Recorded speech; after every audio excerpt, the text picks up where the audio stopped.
ایڈیٹیوب کے official crash course میں خوش آمدید، جو خاص طور پر ورچوئل یونیورسٹی کے مڈ ٹرم امتحانات کے لیے بنایا گیا ہے۔ اگر آپ ڈرے ہوئے، الجھے ہوئے یا امتحان کے لیے تیار نہیں ہیں تو یہ کریش کورس آپ ہی کے لیے ہے۔ میں آپ کو MGT 503 کا ہر لیکچر سب سے آسان طریقے سے سکھاؤں گی، مختصر، واضح، تیز۔ اس کریش کورس کے آخر تک آپ مڈ ٹرم کے لیے درکار ہر چیز سمجھ جائیں گے۔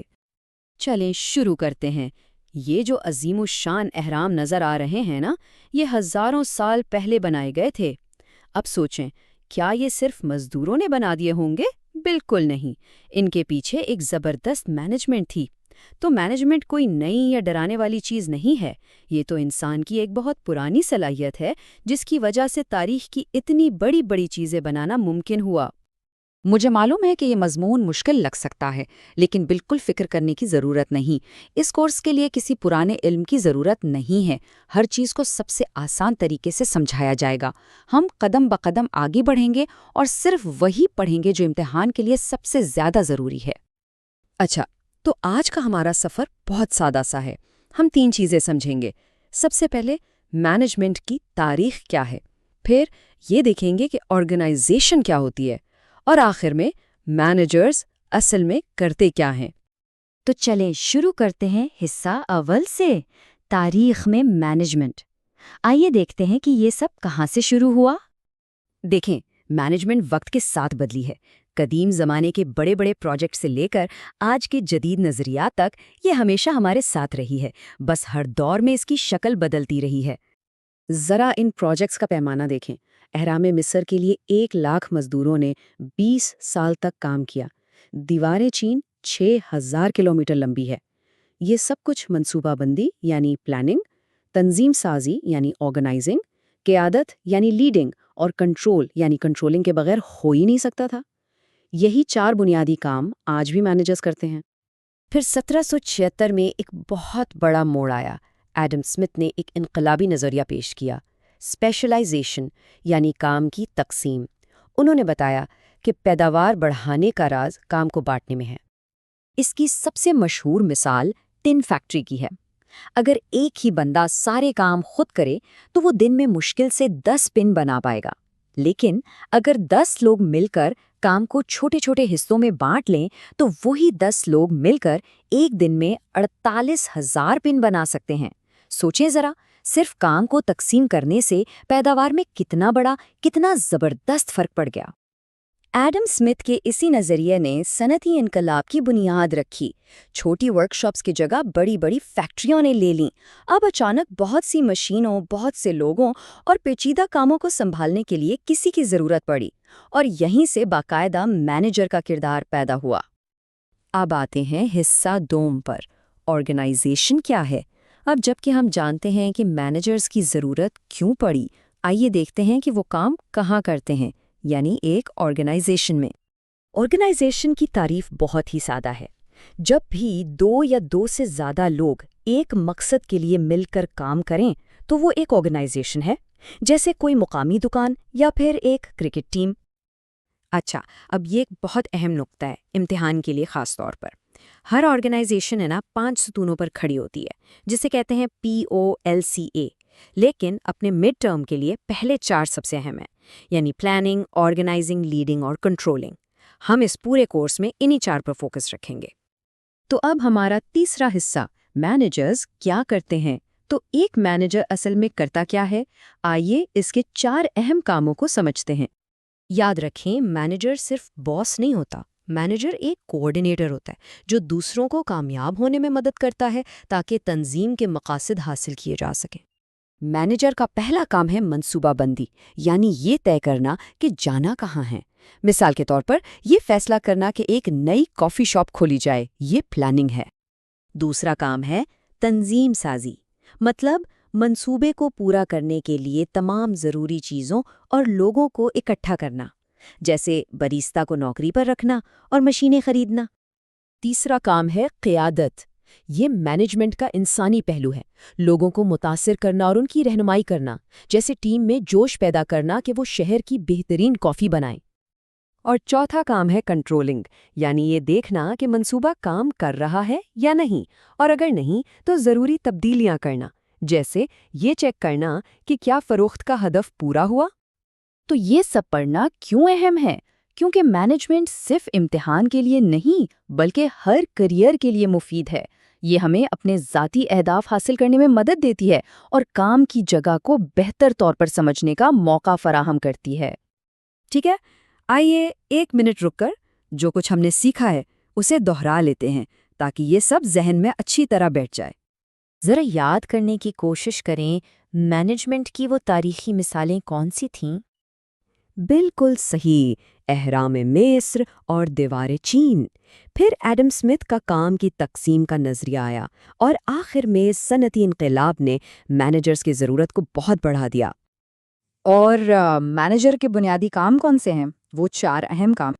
یاد رکھیں، ایک آرگنائزیشن لوگوں اور مقصد سے بنتی ہے اور مینیجرز کے 4 اہم کام ہیں: منصوبہ بندی، تنظیم سازی، قیادت اور کنٹرولنگ۔ بہت خوب!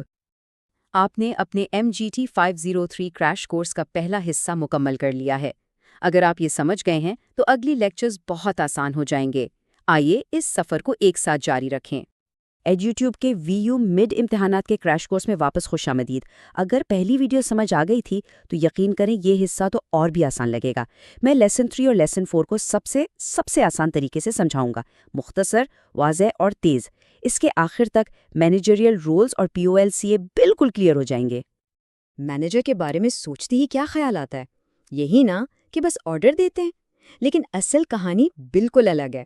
پتہ ہے، دنیا کا ہر مینیجر اصل میں 10 ایسے چھپے ہوئے کردار نبھاتا ہے جو سامنے نظر نہیں آتے۔ چلیں ان کو ایکسپلور کرتے ہیں۔ اب آگے بڑھنے سے پہلے ایک چیز بالکل کلیئر کر لیں، کچھ بھی یاد کرنے کی یا رٹا لگانے کی بالکل ضرورت نہیں ہے، بس سمجھنا ہے۔ ہم ہر چیز کو بالکل چھوٹے، آسان ٹکڑوں میں توڑیں گے اور سٹیپ بائی سٹیپ آگے چلیں گے۔ دیکھیے گا یہ سب کتنا آسان لگے گا۔ تو سب سے پہلے یہ مینیجریل رول ہوتا کیا ہے؟ یہ کوئی مشکل چیز نہیں ہے۔ اس کا سیدھا سا مطلب ہے وہ الگ الگ کام یا بیہیویئرز جو ایک مینیجر کو اپنی پوزیشن کی وجہ سے کرنے پڑتے ہیں۔ ایسے سمجھیں جیسے ایک مینیجر کو دن میں کئی ہیٹس پہننی پڑتی ہیں، ہر کام کے لیے ایک الگ ہیٹ۔ تو ایک ریسرچر تھے، ہینری ممسبرگ۔ انہوں نے ایک بڑی مزے کی چیز ڈھونڈ نکالی کہ دنیا میں کہیں بھی کوئی مینیجر ہو، وہ بنیادی طور پر 10 کردار نبھاتا ہے، اور ان 10 کرداروں کو ہم صرف 3 آسان گروپس میں بانٹ سکتے ہیں۔ دیکھیں یہ چارٹ کتنی خوبصورتی سے سب کچھ سمجھا رہا ہے۔ یہ 10 رولز 3 سمپل کیٹیگریز میں آتے ہیں۔ پہلی ہے انٹرپرسنل، یعنی لوگوں سے جڑے ہوئے رولز۔ دوسری ہے انفارمیشنل، یعنی انفارمیشن سے متعلق رولز۔ اور تیسری ہے ڈیسیژنل، یعنی ایکشن لینے والے رولز۔ چلیں ایک ایک کر کے ان کو دیکھتے ہیں۔ تو سب سے پہلی کیٹیگری ہے انٹرپرسنل رولز۔ اس کا سارا فوکس اس بات پر ہے کہ مینیجرز دوسرے لوگوں سے کیسے انٹریکٹ کرتے ہیں۔ یہ سارے پیپل سکلز والے رولز ہیں۔ اس میں 3 رولز آتے ہیں۔ پہلا فگر ہیڈ، یعنی ایک سمبولک ہیڈ، جیسے مہمانوں کو ویلکم کرنا یا ڈاکیومنٹ سائن کرنا۔ پھر ہے لیڈر، یہ تو نام سے ہی ظاہر ہے، ٹیم کو موٹیویٹ کرنا، ان کو کوچ کرنا۔ اور تیسرا ہے لیزون، اس کا کام ہے ٹیم کے باہر لوگوں سے نیٹ ورک بنانا تاکہ انفارمیشن ملتی رہے۔ تو ان تینوں کا فوکس کیا ہوا؟ Relation ships. اوکے، اب آتے ہیں دوسری کیٹیگری پر، انفارمیشنل رولز۔ اور جیسا کہ نام سے ہی پتہ چل رہا ہے، یہ سب انفارمیشن کو مینیج کرنے کے بارے میں ہے۔ یہاں بھی 3 رولز ہیں۔ پہلا ہے مانیٹر، مطلب انفارمیشن جمع کرنا، رپورٹس پڑھنا، مارکیٹ میں کیا ہو رہا ہے اس پر نظر رکھنا۔ پھر ہے ڈسیمینیٹر، یعنی جو انفارمیشن جمع کی ہے اس کو کمپنی کے اندر لوگوں تک پہنچانا۔ اور آخر میں اسپوکس پرسن، یعنی کمپنی کی انفارمیشن باہر کی دنیا کو بتانا۔ سمپل۔ اور اب آتی ہے ہماری آخری کیٹیگری، ڈیسیژنل رولز۔ جیسا کہ نام سے ہی لگ رہا ہے، یہ وہ رولز ہیں جہاں مینیجر اصل میں فیصلے کرتا ہے، ایکشن لیتا ہے۔ اس میں 4 اہم رولز ہیں۔ ایک ہے انٹرپرینیور، یعنی نئے پروجیکٹس شروع کرنا، بہتری لانا۔ پھر ہے ڈسٹربنس ہینڈلر، کوئی بھی اچانک پرابلم آ جائے اس کو سالو کرنا۔ اس کے بعد ہے ریسورس ایلوکیٹر، یہ فیصلہ کرنا کہ پیسہ، ٹائم اور لوگ کس کام پر لگیں گے۔ اور آخر میں نیگوشیٹر، کمپنی کی طرف سے دوسروں سے ڈیلز کرنا۔ تو یہ سب ایکشن اورینٹڈ رولز ہیں۔ تو سوال یہ ہے کہ ان 10 رولز کا امتحان سے کیا تعلق ہے؟ بات یہ ہے کہ یہی 10 رولز وہ ٹولز ہیں جن کو استعمال کر کے ایک مینیجر اپنے 5 سب سے اہم کام کرتا ہے، اور ان 5 کاموں کو یاد رکھنے کے لیے ایک سمپل سا لفظ ہے پولکا۔ اور اس کے ساتھ ہی ہم آ گئے ہیں لیسن 4 پر۔ یہ مینجمنٹ تھیوری کا بالکل کور ہے۔ مینجمنٹ کے 5 بنیادی کام: پلاننگ، آرگنائزنگ، لیڈنگ، کنٹرولنگ اور ایشورنس، بس انہی کو پولکا کہتے ہیں۔ چلیں ان 5 سٹیپس کو ایک ایک کر کے دیکھتے ہیں، بالکل آسان لفظوں میں۔ گھبرانا نہیں ہے، یہ سننے میں شاید مشکل لگے پر ہے نہیں۔ سب سے پہلے پی فار پلاننگ۔ پلاننگ کا مطلب بہت سمپل ہے، یہ فیصلہ کرنا کہ ہمیں جانا کہاں ہے اور وہاں تک پہنچیں گے کیسے، بس منزل سیٹ کرنا۔ اس کے بعد آتا ہے او فار آرگنائزنگ۔ اس کا مطلب ہے پلان کو پورا کرنے کے لیے سارے ریسورسز کو ارینج کرنا، کون سا کام کرنا ہے، کون کرے گا، کس کو رپورٹ کرے گا، یہ سب آرگنائزنگ ہے۔ پھر ہے ایل فار لیڈنگ۔ یہ مینجمنٹ کا ہیومن سائیڈ ہے، لوگوں کو موٹیویٹ کرنا، ان سے آسانی سے بات کرنا، ان کو گائیڈ کرنا تاکہ سب مل کر پلان کے گولز کی طرف کام کریں۔ Next up C for controlling. Controlling کا مطلب ہے پروگریس چیک کرنا، یہ دیکھنا کہ کیا ہم اپنے گول کی طرف ٹھیک جا رہے ہیں، اور اگر کوئی چیز پلان سے ہٹ رہی ہے تو اس کو فوراً ٹھیک کرنا۔ اور آخر میں ہے اے فار ایشورنس۔ یہ ایک بہت ہی اہم سٹیپ ہے۔ ایشورنس میں ایک اچھا مینیجر یہ یقینی بناتا ہے کہ کام شروع ہونے سے پہلے ہی سارے سپورٹ سسٹمز تیار ہیں تاکہ آگے جا کر کوئی رکاوٹ نہ آئے۔ اب یہ 2 لفظ امتحان کے لیے بہت ضروری ہے، ایفیشنسی اور ایفیکٹیونیس۔ اس کو آسان طریقے سے سمجھتے ہیں۔ ایفیشنسی کا مطلب ہے چیزوں کو صحیح طریقے سے کرنا، یعنی کم سے کم ٹائم اور پیسہ لگانا، جبکہ ایفیکٹیونیس کا مطلب ہے صحیح چیزوں کو کرنا، یعنی جو گول تھا اس کو حاصل کرنا۔ ایک اچھے مینیجر میں دونوں کا ہونا ضروری ہے۔ چلیں اب آخر میں جلدی سے ان عام غلطیوں کو دیکھتے ہیں جن کی وجہ سے بہت قابل مینیجرز بھی فیل ہو جاتے ہیں۔ یہ ہے ٹاپ 10 ڈی ریلرز، یعنی وہ چیزیں جو کریئر کو پٹری سے اتار دیتی ہیں۔ دیکھیں اس لسٹ کو غور سے، دیکھیں تو ان میں سے زیادہ تر لوگوں سے ڈیل کرنے کی غلطیاں ہیں۔ غصے والے سٹائل، تکبر، دھوکہ دینا، کام آگے نہ دینا، یہ سب اس بات کا ثبوت ہے کہ وہ جو ہم نے پیپل سکلز کی بات کی تھی وہ کتنی ضروری ہیں۔ اوکے، اب بالکل آرام سے آہستہ آہستہ ریوائز کرتے ہیں۔ ایک لمبا سانس لیں۔ ان 2 لیسنز کے لیے جو کچھ بھی ضروری تھا وہ سب ہم نے کور کر لیا ہے۔ MGT 503 کریش کورس کا لیسن 3 اور 4 مکمل ہوا۔ یہ کانسیپٹس پورے سبجیکٹ میں بار بار آتے رہیں گے۔ اگر یہ سمجھ آ گیا ہے تو آگے کے لیسنز بھی آسانی سے سمجھ آ جائیں گے۔ چلیں آگے بڑھتے ہیں۔ آج ہم پرنسپلز آف مینجمنٹ برائے ورچوئل یونیورسٹی پاکستان کے لیکچر 5 اور لیکچر 6 کا احاطہ کر رہے ہیں۔ اگر آپ الجھن یا تیاری کی کمی محسوس کر رہے ہیں تو فکر نہ کریں، میں ہر چیز کو آہستہ، واضح اور مرحلہ وار سمجھاؤں گا تاکہ آپ اپنے مڈ ٹرم کی تیاری پورے اعتماد کے ساتھ کر سکیں۔ اچھا، تو چلیں آج کا موضوع ایک بہت ہی آسان سی مثال سے شروع کرتے ہیں۔ ذرا سوچئے کہ ایک بہت بڑی شاندار عمارت بن رہی ہے، جیسے کوئی شاپنگ مال ہو یا کوئی اونچا سا ٹاور۔ اب اس بڑے پروجیکٹ میں ہر شخص کا ایک خاص کردار ہوتا ہے نا؟ سب سے اوپر ہوتا ہے آرکیٹیکٹ، جو پوری عمارت کا نقشہ بناتا ہے، اس کا ویژن، اس کا ڈیزائن، یہ کیسی دکھے گی، اس کا مقصد کیا ہوگا۔ پھر آتا ہے سائٹ مینیجر، جو اس نقشے کو حقیقت میں بدلنے کا کام کرتا ہے۔ وہ اس بات کو یقینی بناتا ہے کہ اینٹیں، سیمنٹ اور دوسرا سارا سامان وقت پر پہنچ جائے، اور وہ مختلف ٹیموں جیسے الیکٹریشینز اور پلمبرز کے درمیان رابطہ کرواتا ہے۔ اور پھر بالکل گراؤنڈ پر ہر ٹیم کا ایک لیڈر ہوتا ہے، جو روزانہ کی بنیاد پر مزدوروں کو ہدایات دیتا ہے اور دیکھتا ہے کہ دیواریں سیدھی بن رہی ہیں اور کام ٹھیک سے ہو رہا ہے۔ ایک تنظیم، چاہے وہ کوئی بینک ہو، کوئی اسپتال ہو یا کوئی سافٹ ویئر ہاؤس، بالکل اسی طرح کام کرتی ہے۔ اس میں بھی مختلف سطحوں پر مینیجرز ہوتے ہیں، اور ہر ایک کا کردار اتنا ہی اہم ہے جتنا عمارت کی تعمیر میں ہر ایک فرد کا ہے۔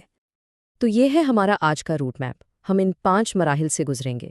سب سے پہلے ہم مینجمنٹ کے ڈھانچے کو سمجھیں گے، پھر دیکھیں گے کہ ایک اچھا مینیجر بننے کے لیے کن اوزاروں یعنی کن مہارتوں کی ضرورت ہوتی ہے۔ اس کے بعد ہم ماضی میں جھانکیں گے تاکہ حال کو سمجھ سکیں، اور سب سے اہم بات، ہم آپ کے مڈ ٹرم امتحان کے لیے ایک ٹھوس منصوبہ بنائیں گے اور آخر میں سب کچھ دہرا کر آپ کے اعتماد کو بڑھائیں گے۔ تو آئیے پہلا قدم اٹھاتے ہیں۔ ہمارا پہلا موضوع ہے مینجمنٹ کی سیڑھی۔ اس حصے میں ہم یہ سمجھیں گے کہ ایک تنظیم میں اختیارات اور ذمہ داریاں کس طرح اوپر سے نیچے تک تقسیم ہوتی ہیں، بالکل ایک سیڑھی کی طرح جس کے مختلف زینے ہوتے ہیں۔ اچھا، تو کسی بھی تنظیم میں، چاہے وہ چھوٹی سی دکان ہو یا کوئی بہت بڑی ملٹی نیشنل کمپنی، بنیادی طور پر مینجمنٹ کی 3 سطحیں ہوتی ہیں۔ سب سے نچلی سطح پر فرنٹ لائن مینیجرز ہوتے ہیں، جو اصل کام کرنے والے ملازمین کے سب سے قریب ہوتے ہیں۔ ان کے درمیان میں مڈل مینیجرز ہوتے ہیں، جو ایک پل کا کام کرتے ہیں، اور سب سے اوپر ٹاپ مینیجرز ہوتے ہیں، جو پوری تنظیم کی کشتی کو چلاتے ہیں اور اس کی سمت کا تعین کرتے ہیں۔ آئیے اب ان تینوں کو ایک ایک کر کے تفصیل سے سمجھتے ہیں۔ تو سب سے پہلے بات کرتے ہیں فرسٹ لائن مینیجرز کی۔ یہ وہ مینیجرز ہیں جو روزانہ کی بنیاد پر ان ملازمین کی نگرانی کرتے ہیں جو اصل کام کر رہے ہیں، جو پروڈکٹ بنا رہے ہیں یا گاہکوں کو سروس دے رہے ہیں۔ مثال کے طور پر ایک کپڑے بنانے والی فیکٹری میں جو سپروائزر درزیوں کے کام کو دیکھتا ہے، وہ ایک فرسٹ لائن مینیجر ہے۔ اسی طرح ایک فاسٹ فوڈ ریسٹورانٹ کا شفٹ مینیجر جو کچن اور کاؤنٹر سٹاف کو ہدایات دیتا ہے، وہ بھی ایک فرسٹ لائن مینیجر ہے۔ ان کا کام یہ یقینی بنانا ہے کہ روزمرہ کے اہداف پورے ہوں اور کام کے معیار میں کوئی کمی نہ آئے۔ یہ کچھ عام نام ہیں جو ان مینیجرز کے لیے استعمال ہوتے ہیں۔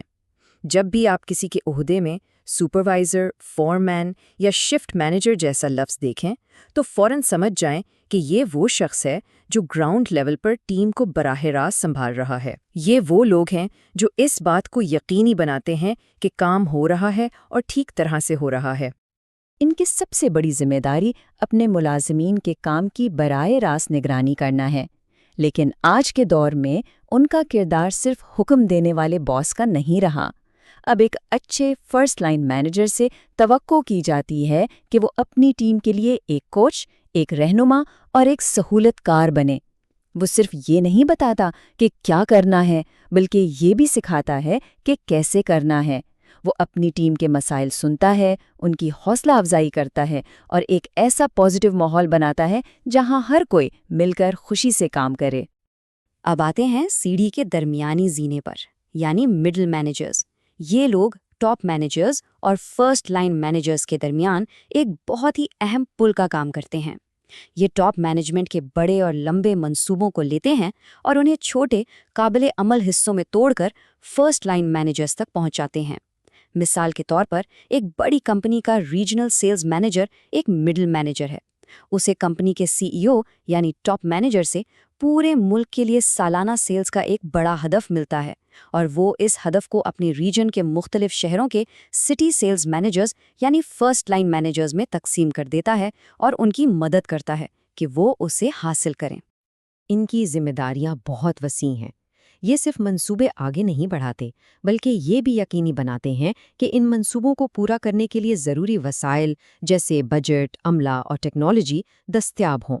یہ مختلف شعبوں جیسے مارکیٹنگ اور فنانس کے درمیان رابطہ قائم کرتے ہیں تاکہ سب ایک ہی سمت میں کام کریں۔ اگر ٹاپ مینجمنٹ کوئی نئی پالیسی لاتی ہے تو اسے پوری تنظیم میں نافذ کروانا بھی انہی کی ذمہ داری ہوتی ہے۔ ایک بہت دلچسپ بات یہ ہے کہ آج کل بہت سی کمپنیاں مڈل مینیجرز کی تعداد کم کر رہی ہیں۔ اس عمل کو ڈی لیئرنگ یا فلیٹننگ دی ہائرارکی کہتے ہیں۔ اس کا مقصد یہ ہوتا ہے کہ فیصلے تیزی سے ہوں اور معلومات اوپر سے نیچے اور نیچے سے اوپر جلدی پہنچے۔ اس سے جو مڈل مینیجرز باقی رہ جاتے ہیں، ان کے اختیارات اور ذمہ داریاں پہلے سے کہیں زیادہ بڑھ جاتی ہیں، کیونکہ اب انہیں ایک زیادہ وسیع علاقے اور زیادہ لوگوں کو سنبھالنا پڑتا ہے۔ اور آخر میں سیڑھی کے سب سے اونچے زینے پر ہیں ٹاپ مینیجرز۔ یہ تنظیم کے رہنما ہوتے ہیں۔ ان کا کام روزمرہ کے کاموں کی نگرانی کرنا نہیں، بلکہ مستقبل پر نظر رکھنا ہے۔ یہ سوچتے ہیں کہ ہماری کمپنی آج سے 5 سال، 10 سال بعد کہاں ہوگی، ہمیں کن نئی مارکیٹوں میں داخل ہونا چاہیے، کون سی نئی مصنوعات بنانی چاہیے۔ کسی بھی کمپنی کے چیف ایگزیکٹو آفیسر یعنی CEO، پریزیڈنٹ یا مینیجنگ ڈائریکٹر یعنی MD ٹاپ مینیجرز کی بہترین مثالیں ہیں۔ ان کی سب سے بڑی ذمہ داری تنظیم کا ویژن اور مشن طے کرنا ہے۔ یہ ایک ایسا ماحول بناتے ہیں جہاں تبدیلی کو قبول کیا جائے اور نئے آئیڈیاز کو سراہا جائے۔ یہ کمپنی کا کلچر بناتے ہیں، یعنی یہ طے کرتے ہیں کہ یہاں کام کرنے کا طریقہ کیا ہوگا، لوگ ایک دوسرے سے کیسے پیش آئیں گے اور کن اقدار کو اہمیت دی جائے گی۔ پبلک لمیٹڈ کمپنیوں میں یہ بورڈ آف ڈائریکٹرز کو جوابدہ ہوتے ہیں، جو شیئر ہولڈرز یعنی کمپنی کے مالکان کے نمائندے ہوتے ہیں۔ یہ ٹیبل امتحان کے نقطۂ نظر سے بہت اہم ہے، اسے غور سے سمجھیں۔ یہ دکھاتا ہے کہ مینجمنٹ کے 4 بنیادی کام پلاننگ، آرگنائزنگ، لیڈنگ اور کنٹرولنگ مختلف سطحوں پر کس قدر اہمیت رکھتے ہیں۔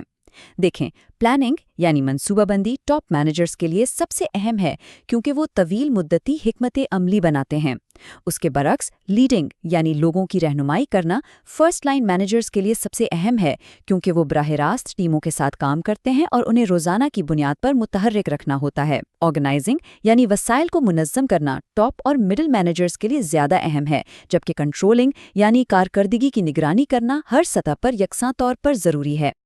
چلیے اب اپنے سفر کے دوسرے مرحلے کی طرف بڑھتے ہیں، مینیجر کا ٹول کٹ۔ جس طرح ایک کاریگر کو اپنے کام کے لیے اوزاروں کی ضرورت ہوتی ہے، اسی طرح ایک مینیجر کو بھی کامیاب ہونے کے لیے کچھ خاص علم اور مہارتوں کی ضرورت ہوتی ہے۔ آئیے دیکھتے ہیں کہ یہ کیا ہیں۔ ایک اچھا مینیجر صرف لوگوں کو ہدایات نہیں دیتا، اسے بہت سی چیزوں کا گہرا علم ہونا چاہیے۔ اسے اپنی انڈسٹری مثلاً اگر وہ بینکنگ میں ہے تو بینکنگ کے قوانین اور نئی ٹیکنالوجیز کا علم ہونا چاہیے۔ اسے اپنی کمپنی کی پالیسیوں، اہداف اور سب سے بڑھ کر کلچر کو سمجھنا چاہیے۔ اسے یہ بھی معلوم ہونا چاہیے کہ اس کی ٹیم میں کون کس قسم کی شخصیت کا مالک ہے تاکہ وہ ہر ایک سے اس کے مطابق کام لے سکے۔ اور آخر میں اسے اپنے اہم گاہکوں اور سپلائرز کو بھی جاننا چاہیے کیونکہ یہی لوگ کاروبار کو چلاتے ہیں۔ مینیجرز کی کامیابی کا انحصار 3 بنیادی مہارتوں پر ہوتا ہے۔ پہلی ہے ٹیکنیکل سکلز یعنی تکنیکی مہارت۔ یہ کسی کام کو کرنے کا عملی علم ہے، جیسے ایک اکاؤنٹنگ مینیجر کو اکاؤنٹنگ کے اصول آنے چاہیے یا ایک IT مینیجر کو کمپیوٹر نیٹ ورکس کی سمجھ ہونی چاہیے۔ یہ مہارت فرسٹ لائن مینیجرز کے لیے سب سے اہم ہے۔ دوسری ہے ہیومن سکلز یعنی انسانی مہارت۔ یہ لوگوں کے ساتھ کام کرنے، ان کو سمجھنے، ان سے بات چیت کرنے اور انہیں متحرک کرنے کی صلاحیت ہے۔ یہ مہارت ہر سطح کے مینیجر کے لیے برابر کی اہم ہے۔ تیسری ہے کنسیپچول سکلز یعنی تصوراتی مہارت۔ یہ پوری تنظیم کو ایک بڑی تصویر کے طور پر دیکھنے کی صلاحیت ہے۔